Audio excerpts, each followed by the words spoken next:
You know those nights when something just feels off? Like the universe is dropping little breadcrumbs in front of you, daring you to pick them up? That's exactly what happened to me. I wasn't even supposed to be home that night. It started out normal enough. I was working the late shift, already half asleep on my feet by midnight. Around 1:30 a.m., my stomach started to churn, a weird, almost nervous sickness. I tried to power through, but after nearly tossing my cookies in the break room, I decided enough was enough.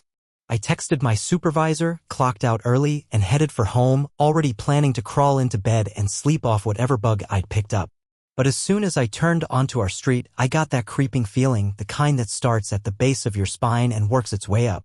Our neighborhood is quiet, especially at that hour, so it didn't make sense to see a motorcycle, chrome, black, way sportier than anything I'd ever owned, parked right in front of our house. My wife, Sarah, doesn't have any biker friends, at least not that I know of. We barely know our neighbors and nobody in our cul-de-sac rides. I parked down the street, leaving the engine running for a second while I stared at the motorcycle. My brain tried to come up with innocent explanations, maybe a delivery guy, maybe one of her friends got a new hobby. But the truth was I already knew something was off. I just didn't want to admit it.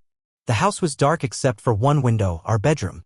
Warm yellow light spilled out onto the front lawn, the kind of glow that usually meant movie night or back when things were good, Sarah waiting up for me with a cup of tea.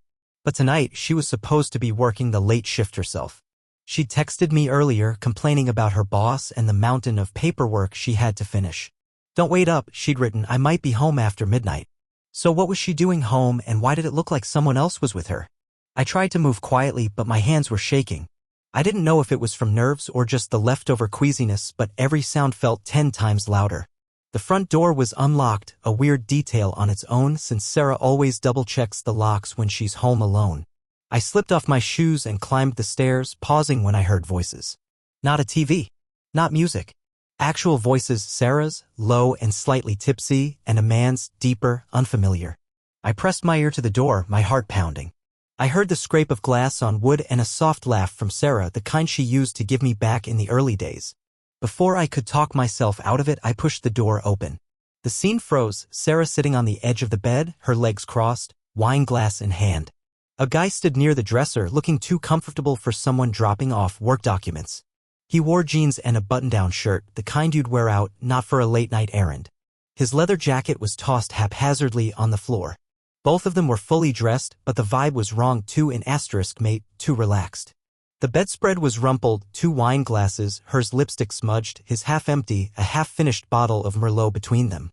And Sarah, she wore her special occasion black dress, the one I hadn't seen in months. She saw me and her eyes went wide, then narrowed, like she was calculating how fast she could explain this away. I just stood in the doorway, numb, staring at them. "Oh my God," she said, her voice high and fake casual, "you scared me. What are you doing home?" Before I could answer, she launched into her story. "This is Eric, from work. He just stopped by to drop off some project files. I told you about him, right?" She laughed, but it sounded forced. We started chatting, lost track of time. "You really shouldn't sneak up on people like that." Eric gave a little wave, like this was all totally normal. "Hey man," he said, voice calm, but not even making an effort to move toward the door. "Sorry for dropping by so late." I just stared, still processing. Sarah was already in defense mode, speaking fast. "Seriously, you're overreacting. I know how this looks, but it's honestly nothing. He had to bring me some paperwork, and since he was in the area, I said it was fine to come by." She gave me a look I couldn't quite read, defensive, but also a little scared. "Are you really going to freak out about this? You know how jealous you get." I looked at the wine glasses. I looked at Eric, who didn't even look uncomfortable. And I looked at Sarah, who was now trying to look annoyed, like I was the one who'd crossed a line. "If you trusted me, you wouldn't even be asking questions right now," she said, her voice shaking just a little. "Why are you home, anyway? I thought you were at work." I tried to answer, but the words stuck. I was still staring at the details, his jacket on the floor, the way Sarah's hair was down, she always puts it up for work, her bare feet, the fact that their chairs were just a little too close together. Sarah took a deep breath as if she just realized she needed to shift the conversation. "Listen, if you're going to make a big deal out of this, I'll just have Eric leave." She stood up, setting her wine glass down with more force than necessary. "Honestly, you need to work on your trust issues." I wanted to say something, to ask for an explanation that actually made sense, but the words wouldn't come. My mind was racing, replaying the last week, Sarah texting me late, making excuses to stay out, suddenly caring way too much about privacy. Was I losing it, or was this the moment everything changed? Eric finally took the hint and started gathering his things, but he moved slow, almost leisurely, like he knew this wasn't his problem. Sarah crossed her arms and glared at me like I was the one who owed her an apology. I can't believe you don't trust me, she said as Eric headed for the door, after everything we've been through. He's just a friend. As the door closed behind him, Sarah let out a dramatic sigh, shaking her head. You're unbelievable, she muttered. Maybe next time you should just call before you come home. But even as she tried to brush it off, I could tell by the way her hands shook when she picked up her wine glass that she wasn't nearly as calm as she wanted to appear. I stood there, rooted to the floor, suddenly cold all over as the reality of what I just walked in on started to settle in. After that night, nothing felt real. You'd think I would have lost it, started yelling, demanded answers on the spot. But I didn't. I just stood there until the room was empty, the wine bottle half finished, Sarah busying herself with anything but eye contact. Later, I lay in bed next to her, both of us facing away from each other, the space between us somehow wider than ever.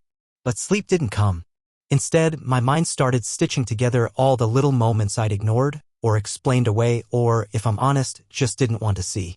It's weird how clear everything becomes once the veil is ripped off. It wasn't just that one night. Looking back, it was a slow drip of strange behavior that, on their own, might have seemed harmless, but together painted a much uglier picture. The first thing that stood out was her new obsession with privacy. Sarah used to leave her phone anywhere, on the kitchen counter, on the coffee table, sometimes even in the bathroom while she showered. Suddenly, it was glued to her hand, stuffed into her pocket, or purse the moment I entered the room. She started using a password on her lock screen, and if it buzzed or dinged, she'd check it, turn away, and type something fast, always smiling but never sharing. Then there were the late nights. Her job had always been busy, but not unpredictable. For years, I could set my watch by her schedule. But about 3 months ago, she started working late, emergency meetings, last-minute projects, or just staying out with coworkers for a drink. She'd get annoyed if I dropped by her office without warning. One time, I brought her favorite takeout as a surprise, and she practically jumped out of her skin when I showed up. You can't just pop in like that, she snapped, before quickly apologizing and saying she was under a lot of stress. Sometimes when she got home, I'd notice a new perfume, one I never bought her. Or her hair would look freshly styled at 9 o'clock at night. She started buying new clothes for work events, but I never saw any photos of these events on social media. Speaking of social media, out of nowhere, she deleted all our couple photos. Every memory gone? When I asked why, she shrugged, saying, I'm changing my aesthetic. It's a thing now. Maybe the worst part was how she responded if I ever tried to talk about it. You're imagining things, she'd snap, or are you seriously that insecure? Anytime I voiced even the smallest concern, she'd either blow up or act like I was crazy for even thinking it. Sometimes she'd laugh it off. If you spent as much energy trusting me as you do worrying, you'd be a lot happier. Other times, she'd just get cold and shut down the conversation entirely. I thought about the little things, too, her sudden interest in calling her boss from outside, never where I could hear. How she always wanted advance notice if I'd be coming home early. Her new passwords, new routines, a sudden focus on her appearance that had nothing to do with me. At first, I told myself these were just the usual ups and downs of marriage, maybe a rough patch. We'd had them before. Everyone does, right? But now I could see it for what it really was, a pattern. A slow, deliberate pulling away. What hurt most was realizing how much I'd let slide, just to avoid a fight or because I wanted to believe the best about her. I kept telling myself, don't be the jealous husband. Give her space. Don't make a big deal. But now every time I replayed those months in my mind, the truth was so obvious it made my stomach hurt. All the times she'd insisted she was out with the girls but never answered a call or sent a photo. The random expenses that didn't add up and the way she started putting passwords on her laptop and iPad as if she suddenly had something to hide. It was like waking up from a long, bad dream, except this time I wasn't sure if I even wanted to open my eyes. What was worse, the possibility that I was right or the idea that I'd spent so long ignoring what was right in front of me. By morning, I knew things couldn't go back to normal, not really. I got up, went through my routine, tried to act as if nothing had changed, but everything was different. Sarah smiled, made small talk about work and the weather, kissed me on the cheek before she left. For a moment, I wanted to believe her act. But all I saw were red flags waving, bright, impossible to ignore. I decided right then I wouldn't ignore them anymore. After weeks of feeling like I was slowly losing my mind, everything changed in a single, crushing afternoon. If you've ever lived with that low, gnawing suspicion, wondering if you're paranoid or if your gut is desperately trying to protect you, you'll understand the relief and the devastation that come with finally seeing the truth laid bare. It was a Wednesday and I managed to swap shifts and get off work a few hours early. I didn't text Sarah to let her know. I just wanted to come home, take a breath, and try to pretend for a little while that things weren't spiraling. But when I pulled into the driveway, her car was there. I could see the light in the bathroom window and shadows moving around. From outside, I heard faint laughter, a man's voice mingling with hers. My chest went tight. I took a minute in the car, just listening. My mind ran through every possibility. Maybe she was on the phone with her brother, maybe a neighbor had stopped by, maybe anything. But as soon as I opened the door, I caught the end of her sentence. No, I told you he doesn't get home until later. We have time. Then a giggle. My stomach dropped. I moved quietly through the hall, every step slow and deliberate. The bathroom door was cracked open, steam curling out. Sarah's reflection was visible in the mirror, smiling, her head tilted the way she does when she's flirting. She was on a video call, holding her phone up, and on the screen was the same guy from our bedroom that night. I recognized his smirk immediately. She didn't notice me at first, too absorbed in her call. On the counter next to her makeup bag were 2 tickets to a concert for that weekend, the same concert she'd told me she was going to with her girlfriends. The proof hit me all at once, the lie, the secret planning, the in asterisk Macy. I felt like I'd been punched in the chest. I backed away, careful not to make a sound, and ducked into the guest room. I sat there for a second, trying to collect myself, my heart pounding in my ears. I wanted to confront her right then, demand the truth, but something inside me said to wait, to get real evidence, not just suspicion. So I did what I'd always promised myself I'd never do. I checked her laptop. It was open on the dining room table, screen still glowing. Sarah always insisted she needed it for work, but this time I scrolled through her photo albums, her cloud backups, her private folders. It didn't take long to find what I was looking for. There, in a folder labeled Work Event 2024, were photos I'd never seen. Sarah and that same guy laughing, arms wrapped around each other, cheeks pressed close. One *T, blurry but unmistakable, showed them kissing outside a bar. Another, a selfie at what looked like a party, showed her with her hand on his chest, her smile real and unguarded in a way I hadn't seen in years. I checked her messages, nothing, of course. She was too careful for that. But the pictures told the story anyway, and the timestamps lined up perfectly with all those late nights at work she tried to explain away. She wasn't hiding it from the world, just from me. The final nail in the coffin was a group photo posted on her social media but hidden from my view. When I logged out of my account and viewed her profile as a stranger, there they were, pictures of Sarah and him at a party, hugging, surrounded by friends, none of whom ever thought to say a word to me. It was like I was the only one not in on the joke. The weight of it all settled over me like a blanket, hot, suffocating, impossible to shake off. My doubts, my fears, every moment I'd gaslit myself into trusting her, it all came crashing down. This wasn't a misunderstanding or a one-time mistake. This was a double life. And the worst part? How normal she acted. How easily she lied. That's when the anger set in, not wild or explosive, but cold and focused. I realized that for months, maybe longer, I'd been the only one playing by the rules. She'd built a whole separate world right under my nose, and I'd been too trusting, too naive to see it. It was over. I couldn't unknow what I knew now. The evidence was all there, lined up and undeniable. There was no turning back from this. I started taking *TS, saving photos, copying anything that might be deleted later. I wasn't going to let her talk her way out of this, not again. And for the first time in a long time, my hands stopped shaking. I finally saw things for what they really were. I started to act, not out of rage, but out of a resolve I didn't even know I had. It's strange how quickly the human mind adapts to the unthinkable.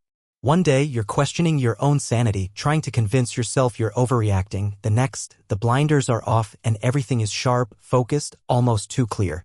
In the hours after I uncovered Sarah's double life, I found myself eerily calm. The pit in my stomach was gone, replaced with a cold clarity I'd never felt before. There was no more room for panic or self-doubt. I stopped running every scenario through my head and started to see things as they were. My first instinct was to confront her, to demand the truth face to face. But the more I thought about it, the more I realized I didn't owe her an immediate reaction, not when she'd been planning, hiding, manipulating for months, maybe longer. So I did what I should have done long ago. I started gathering evidence.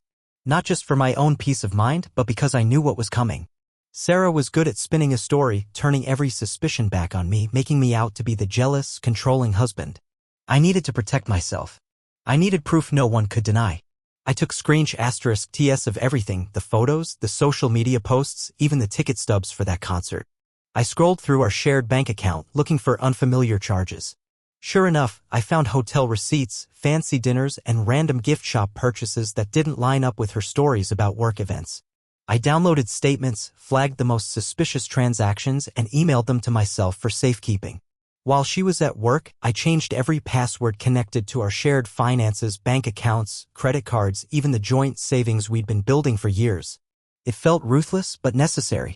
I notified the property manager that, effective immediately, only my signature was valid for anything related to her house. I didn't say why, just that it was urgent. By the time I finished, I almost didn't recognize myself. For months, I'd been tiptoeing around Sarah's moods, trying not to upset the delicate balance of our life together. Now, every action I took felt like a small reclamation of power, a piece of myself I'd been missing. I found myself thinking about the little details, how many times I'd apologized for being suspicious, how many times I'd backed down to keep the peace. It made me angry not just at her, but at myself. I'd given up so much ground without even realizing it, all in the name of trust. But that was over now. I set up a folder on my computer labeled Truth. Corny, I know, but it felt right. I filled it with everything I'd found. When I was done, I printed copies of the most damning evidence and tucked them into a plain manila envelope just in case. If Sarah wanted to play games, she was going to find out she wasn't the only one who could. The strangest thing was I didn't even feel sad anymore. I'd already mourned the marriage I thought I had. Now, I was protecting the life I still had left. That night, when Sarah finally came home, she barely looked at me. She was distracted, her eyes glued to her phone, her answers short and sharp. I almost laughed at how normal she tried to act, like she wasn't hiding anything, like we could just keep going. But I didn't say anything, not yet. I watched her, calm and silent, letting her believe she was still in control. Inside, something fundamental had shifted. I didn't need her version of the truth anymore.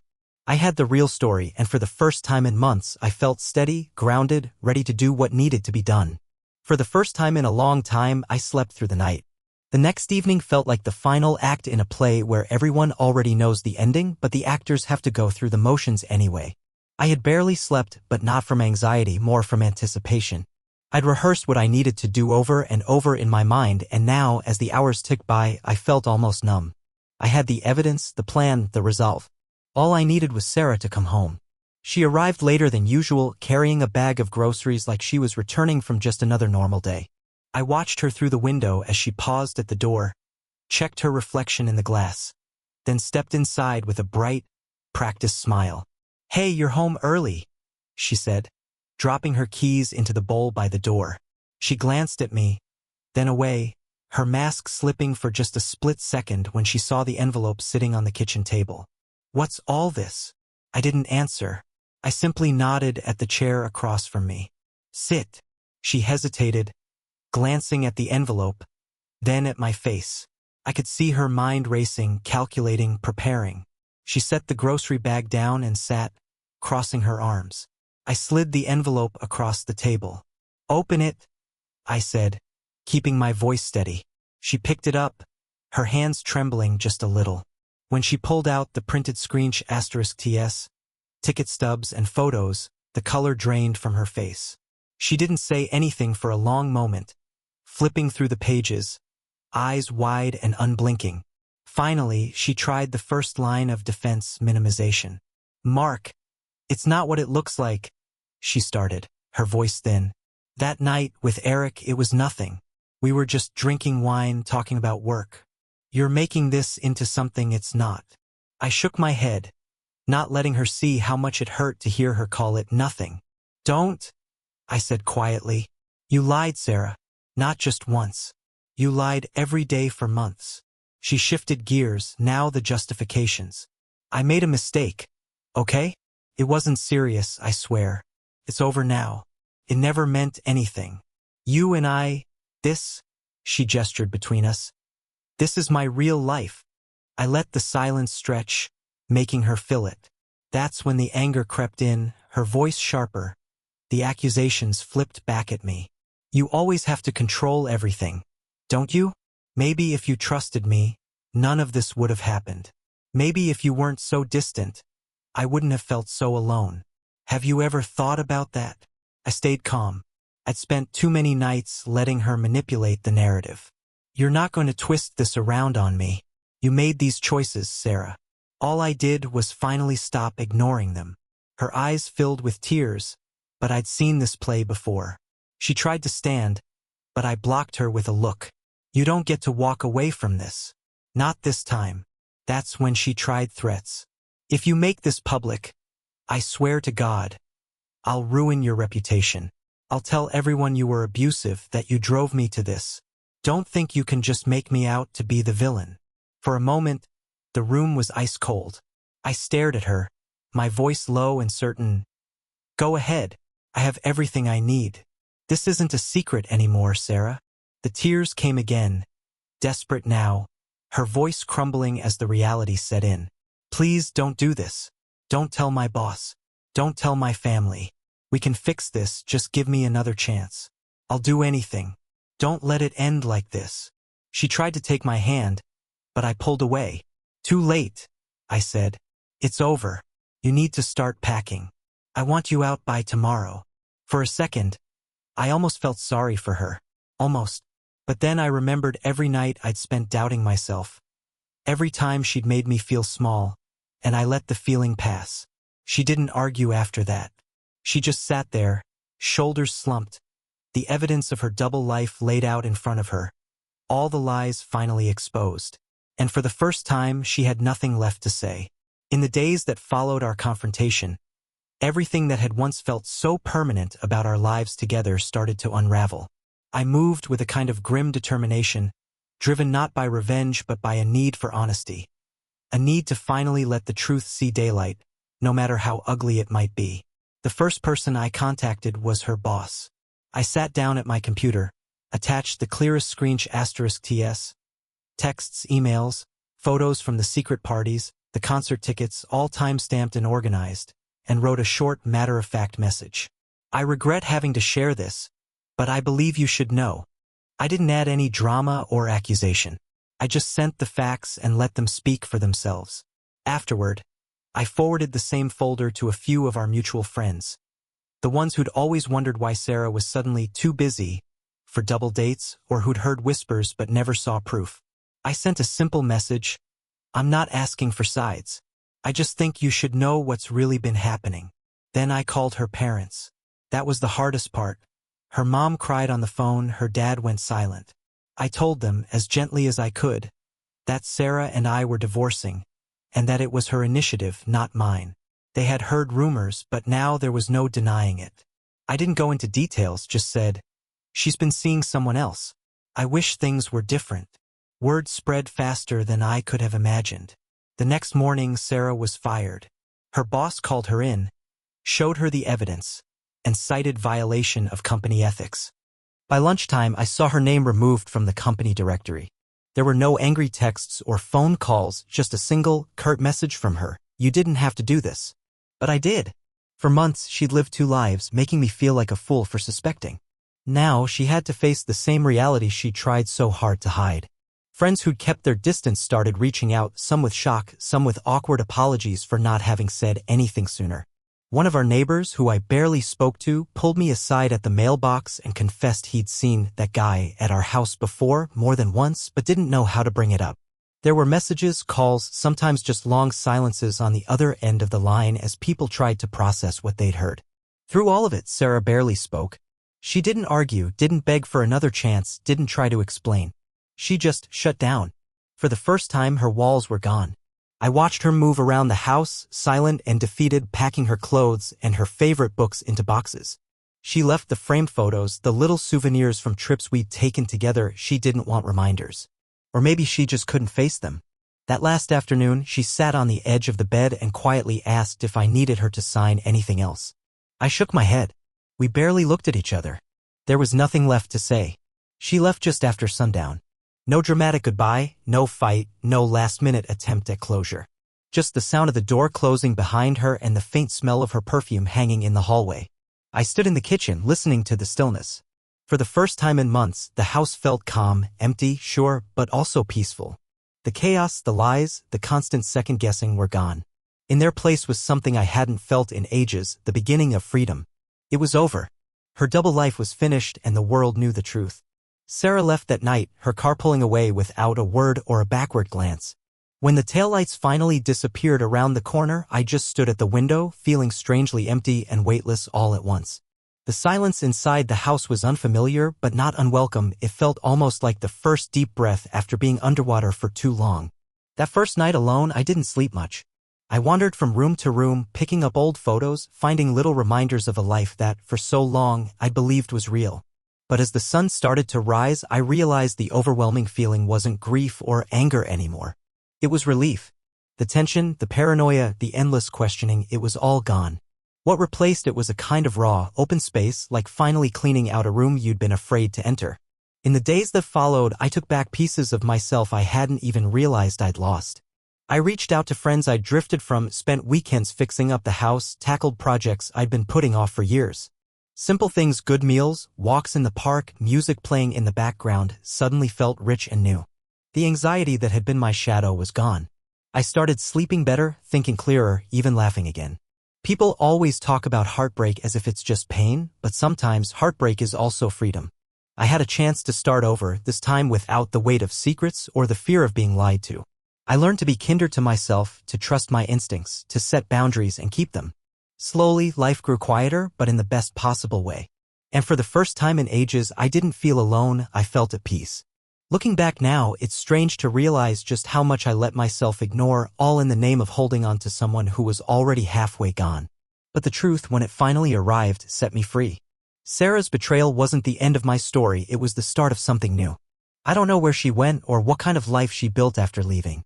And honestly, I stopped caring. My world kept turning. I rebuilt my life, one quiet morning and honest conversation at a time. The scars are still there, sure, but they remind me how much stronger I am now. In the end, what I learned is simple. Sometimes the hardest truths give you the chance to begin again. And that's exactly what I did, one honest day at a time.